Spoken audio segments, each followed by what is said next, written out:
Fritz, I'm going to start with you. You have said numerous times the president should just end his quest to overturn the election results, but he continues to dispute it, with 60% of Republicans in the House supporting that Texas case. What's your message to the Republicans?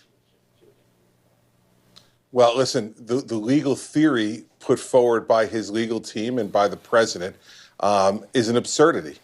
And the reason why the Supreme Court didn't take it is because it's an absurd idea to think that any state or any number of states, no matter how good they are, can challenge another state's right to run the election as they see fit. And also, there's no evidence, as I've been saying since election night, show us the evidence. And what's gotten even worse, though, Martha, I think, is the attacks by the president on good, hardworking, decent Republican governors. And you've seen his attitude towards these folks change. And let's think about why. You know, back in September, he said about Doug Ducey, Doug is tough, Doug is strong, Doug is a good governor, the Arizona governor.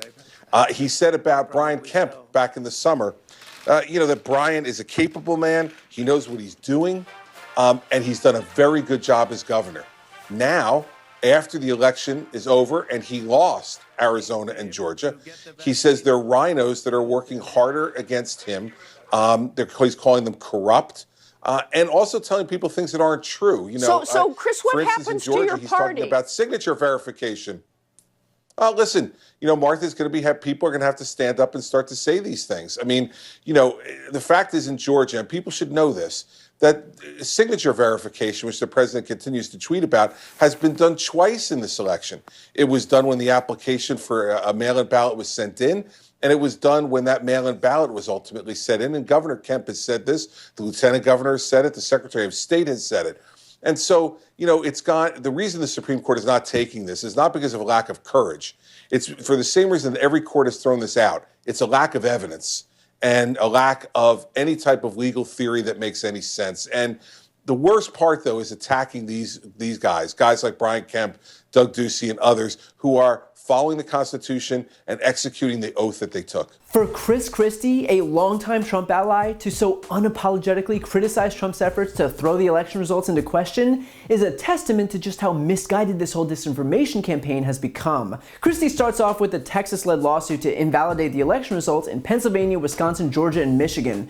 First of all, there's the obvious hypocrisy of the don't tread on me state, the nobody tells Texas what to do state, trying to dictate how other states should run their elections. There's also the hypocrisy of Texas deciding that other states weren't following the law when A, every lawsuit challenging the electoral process in those states has failed, and B, it was actually Texas that engaged in widespread voter suppression.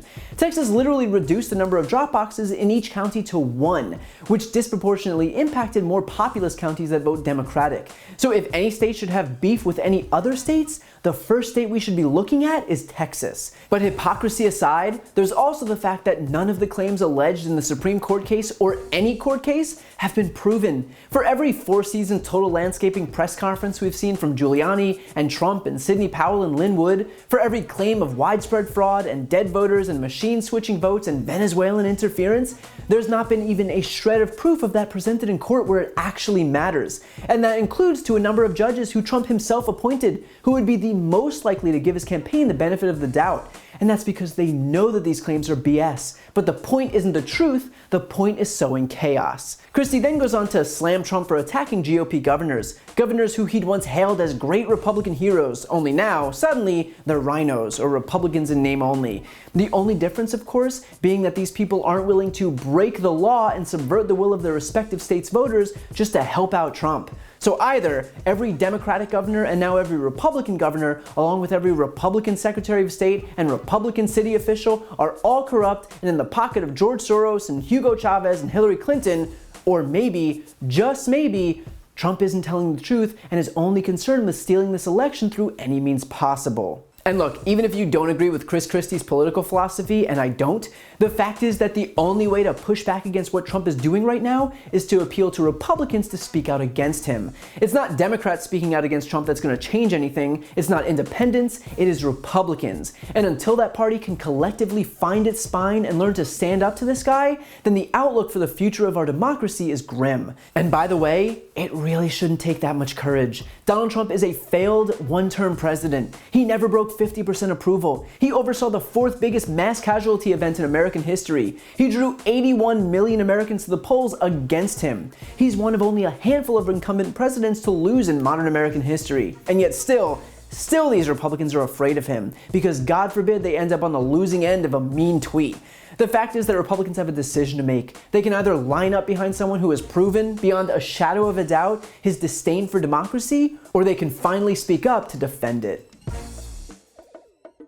If you like this video, please check out my podcast, No Lie with Brian Tyler Cohen, where I take a deep dive into the week's most important stories and interview major players in politics, including Kamala Harris, Katie Porter, Adam Schiff, Nancy Pelosi, Eric Swalwell, Mary Trump, Al Franken, Cory Booker, and many, many more. Again, that's No Lie with Brian Tyler Cohen, available anywhere you listen to podcasts.